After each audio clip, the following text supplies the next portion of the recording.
Bonjour tout le monde, je m'appelle Annick et je suis la responsable des loisirs à la résidence jazz de Lévis. Depuis le début de 2025, je souhaite introduire des jeux rythmiques à notre calendrier d'activités. Malheureusement, j'étais incapable de dénicher des programmes qui étaient adaptés à mes résidents avec des explications en français.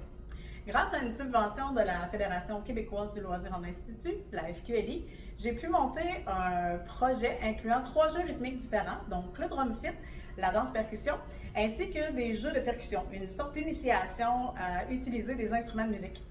Je travaille en collaboration avec Guillaume Fortin, qui est un enseignant de musique ainsi qu'un musicien. Il joue de la batterie, ainsi que Julia Maud-Pelletier, étudiante et enseignante de danse. D'ici les prochains mois, vous aurez accès à 9 capsules vidéo pour ajouter les jeux rythmiques à votre programmation des loisirs. Pour chaque type de jeu, il y aura 3 niveaux de difficulté, soit débutant, intermédiaire et avancé. La première partie de nos vidéos, ce sera l'explication par section de la routine ou de la chorégraphie et ce sera suivi par la suite de la mise en application avec mes résidents, donc les gens du Jazz Lévis.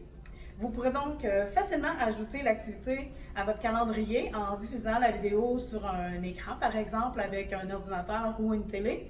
Et puis, vous n'aurez pas besoin d'avoir personne pour animer l'activité puisque tout sera fait à partir des vidéos. Bien, le bonjour tout le monde. On voit que c'est un setup un petit peu différent. Je vous invite à l'intérieur de mon garage aujourd'hui. Je suis à l'extérieur, donc j'ai pu m'organiser pour me faire un petit setup assez rapide, mais qui se tient pour vous aujourd'hui. Donc, on va avoir 3 petits exercices à voir ensemble. On va jouer du rock garage aujourd'hui, de toute évidence. Petit joke au passage comme ça. J'espère que tout le monde allait bien. Moi, de mon côté, je m'ennuie très fort de vous autres. J'ai hâte d'aller vous voir aussi. Mais pour l'instant, on va faire ça un petit peu à distance.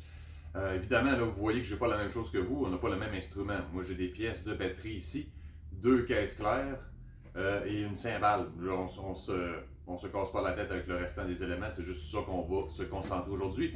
Vous avez un ballon, 2 baguettes. Ça va être pas mal la même chose. Donc, sans plus tarder, on va procéder au premier exercice. Et la cadence va être comme celle-ci.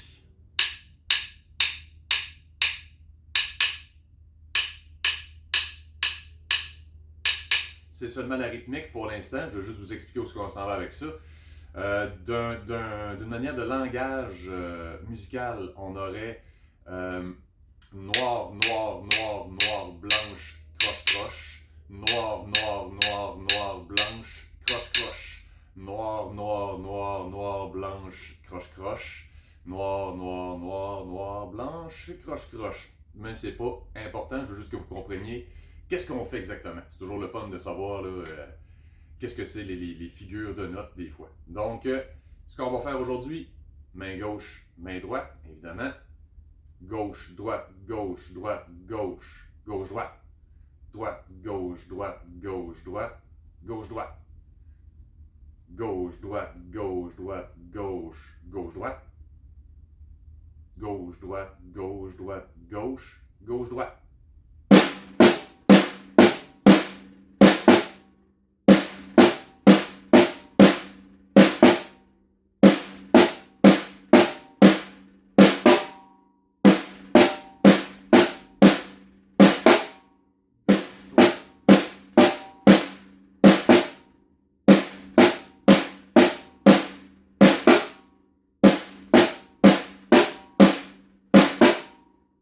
Donc, c'est vraiment ça. On peut pratiquer cette séquence-là avec Annick pour les prochaines minutes. À noter que les 2 caisses claires ne sonnent pas pareil pour vraiment que les 2 sons soient différents et que qu'on entende la différence là, au niveau de la main droite et de la main gauche. Donc, gauche, droite.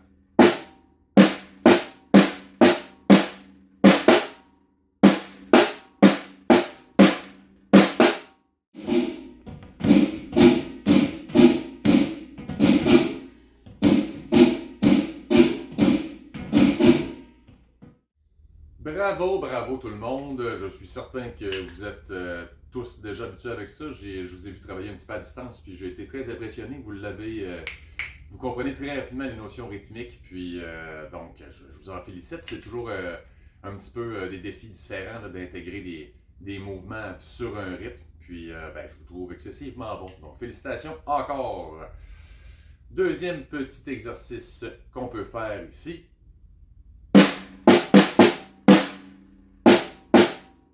Gauche, droite, gauche, droite, gauche, droite, droite.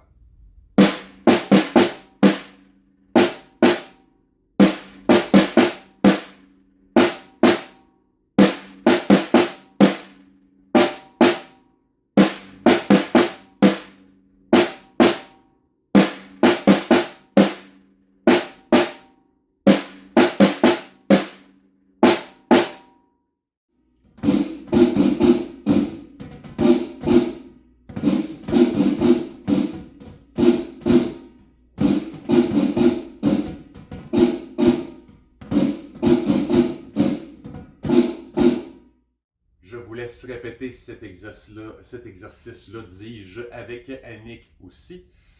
Laissez tous les patterns qu'on est en train d'apprendre, prenez le temps de les laisser entrer dans votre mémoire musculaire. Les bras aussi ont leur propre mémoire et retiennent des choses à l'extérieur de notre cerveau. Donc c'est toujours intéressant de pratiquer le plus possible ces choses-là. Ben pas le plus possible, mais de le faire le plus longtemps possible jusqu'à ce qu'on soit à l'aise puis que les informations sont rentrées autant à l'intérieur de notre cerveau d'une manière cognitive, puis autant dans nos mains d'une manière plus physique, mettons. Et le troisième instrument qui peut être le fun, ça va être vraiment juste, on appelle ça un huerta dans le langage de la musique. Je ne vais pas vous casser la tête avec ça, mais je pense que c'est toujours intéressant de dire d'où les rudiments viennent. C'est un huerta. Ça sonne un peu comme ça.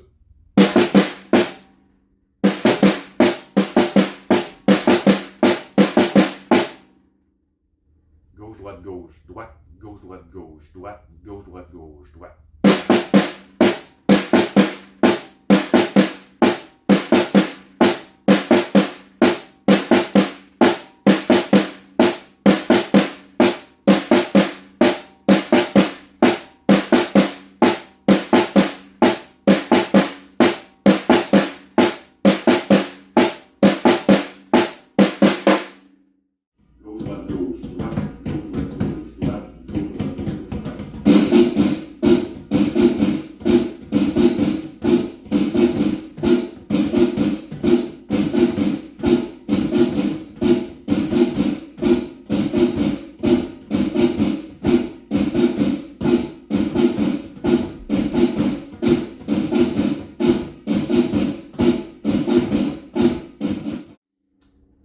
Voilà, ben, félicitations tout le monde. On a eu aujourd'hui 3 exercices, puis vous pouvez les revoir là, en loop. Je pense que c'est intéressant aussi avec des exercices comme ça, de ne pas nécessairement les faire A, B et C dans l'ordre, mais de revenir des fois pour déstabiliser un peu son cerveau, revenir sur ces notions-là, pratiquer les rudiments qui sont plus touchés. S'il y en a qui sont plus compliqués pour vous puis que vous avez de la misère à exécuter, c'est pas un stress, il n'y a pas un problème, il n'y a aucune pression et surtout aucune compétition, n'est-ce pas? Donc, c'était Guillaume, votre ami pour les cours d'éveil musical et de drum fit. J'espère que vous allez passer une excellente semaine et en l'honneur de tout le monde au service Jazz de Lévis, au nom d'Annick et le mien, passez une excellente semaine tout le monde. Bye bye!